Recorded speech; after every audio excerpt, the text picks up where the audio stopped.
एक दिन गौतम बुद्ध अपने शिष्यों के साथ बिल्कुल शांत बैठे थे।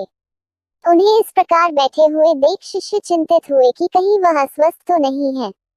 एक शिष्य ने उनसे पूछा कि आज वह चुप क्यों बैठे हैं, क्या शिष्यों से कोई गलती हो गई है। इसी बीच एक अन्य शिष्य ने पूछा कि क्या वह अस्वस्थ हैं, पर बुद्ध चुप रहे।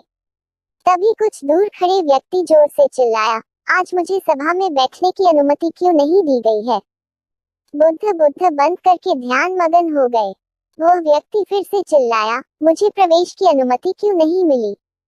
इसी बीच एक उदार शिष्य ने उसका पक्ष लेते हुए कहा कि उसे सभा में आने की अनुमति प्रदान की जाए। बुद्ध ने आंखें खोली और बोले, नहीं, वह छूट है, उसे अज्ञेय नहीं दिया जा सकता। ये सुनकर शिष्यों को बड़ा आश्चर्य हुआ। बुद्ध उनके मन का भाव समझ गए और बोले, हाँ, वह अछूत है। इस पर कई शिष्य बोले, हमारे आश्रम में जात पात का कोई भेद ही नहीं, फिर वह छूत कैसे हो गया। तब बुद्ध ने कहा, आज वह क्रोधित होकर आया है।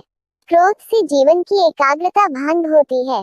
क्रोधी व्यक्ति प्रिय मानसिक हिंसा कर बैठता है, इसलिए जब तक वह क्रोध में रहता है तब तक अछूत होता है।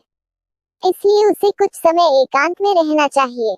क्रोधित शिष्य भी बुद्ध की बातें सुन रहा था, लेकिन क्रोध की अग्नि में तपकर वह समझ चुका था कि अहिंसा ही मनुष्य का महान कर्तव्य और परम धर्म है। वह बुद्ध के चरणों में गिर गया और कभी क्रोध न करने का प्रण लिया। शिक्षा। आशा यह है कि क्रोध के कारण व्यक्ति अनर्थ कर जाता है और उससे उबरना उसके बाद में होता है, जिसका कोई लाभ नहीं मिलता। इसलिए हमें क्रोध नहीं करना चाहिए। असल में गुस्से में व्यक्ति अछूत हो जाता है और उसे अकेला छोड़ देना चाहिए। क्रोध करने से तन, मन और धन तीन की हानि